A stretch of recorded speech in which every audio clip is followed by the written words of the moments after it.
This lesson is about how you save and export your photos from Adobe Lightroom Classic CC.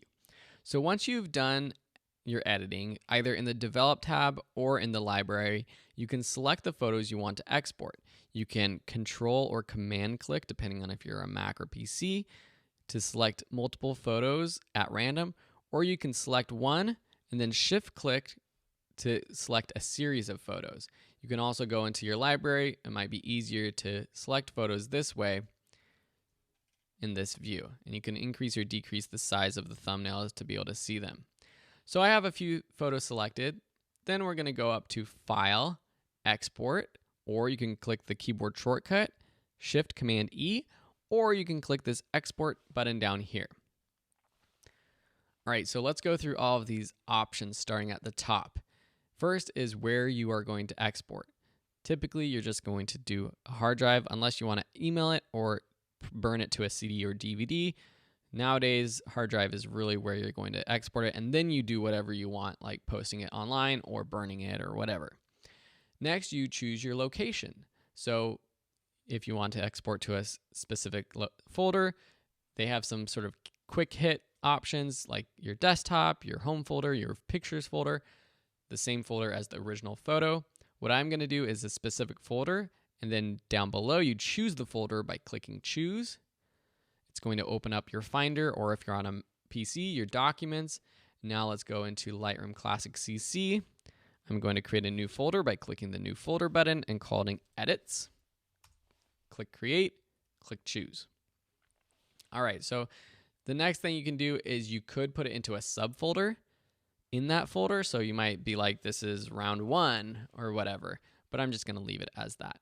And then let's just skip to file naming. It gives you all kinds of custom options for naming. You could name it as the file name, which just saves it as whatever the name of the file was, except in the format that you're saving it to, which could be like JPEG or as a raw photo. We'll get to that down here.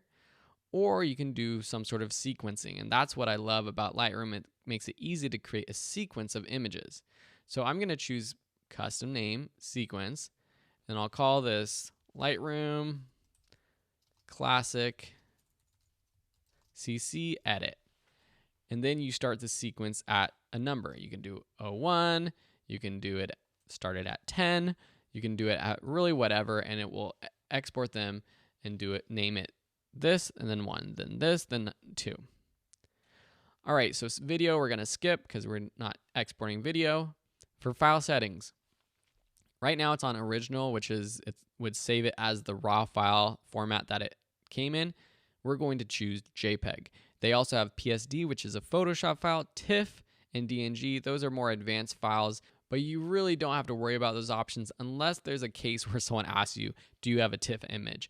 Usually JPEG is perfectly fine for exporting and saving online or using in any sort of graphic or printing even.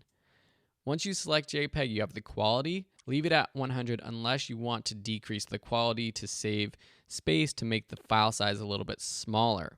You can either do that by decreasing the slider here, or if you have a specific file size, check this limit file size to, and then put in the number of, I believe that's kilobytes, that you save it to. So 1,000 kilobytes or 1 megabyte might be the limit that you have for uploading a video online, or if you're posting your photos to your own website or portfolio to make sure that your web page loads fast enough, you might want to limit to a specific size like 1,000K.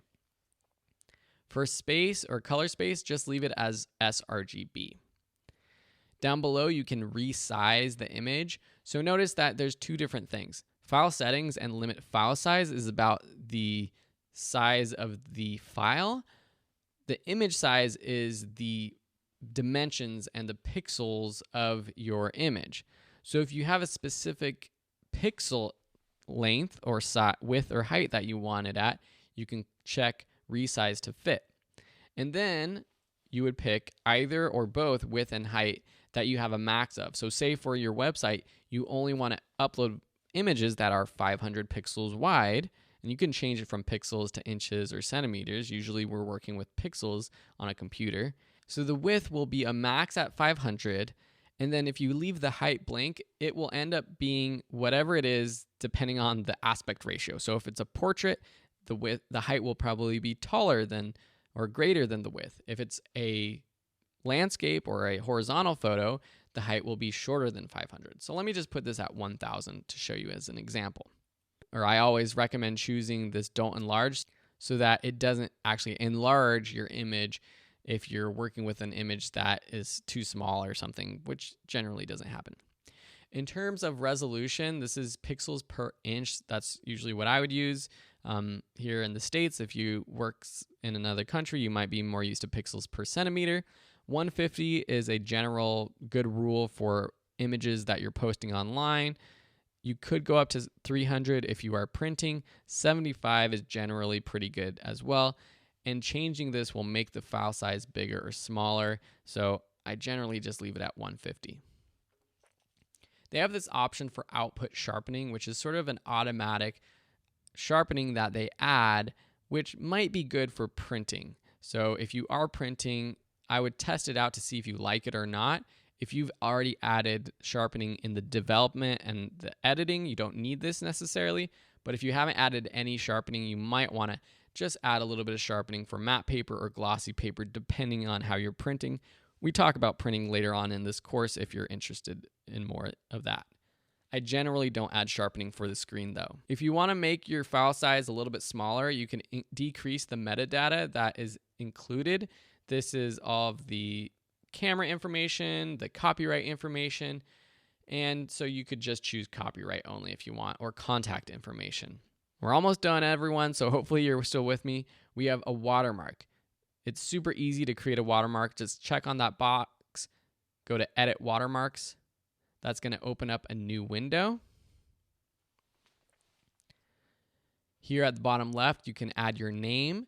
And then over on the right, you have all your options for the font size, the opacity.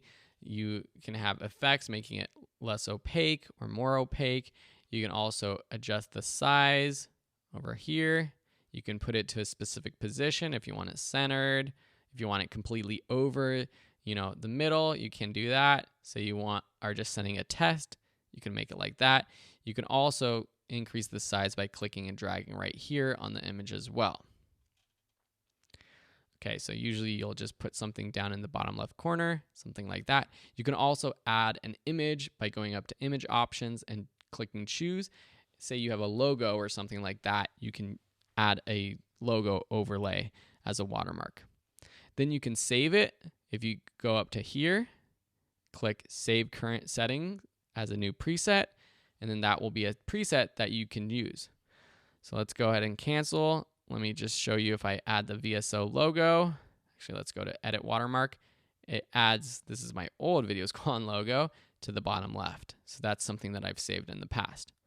I don't generally add watermarks, but it's a good way if you're posting online and you want to make sure that no one is stealing your images, or if they do, at least they have a watermark of your image or of your information on it to do that.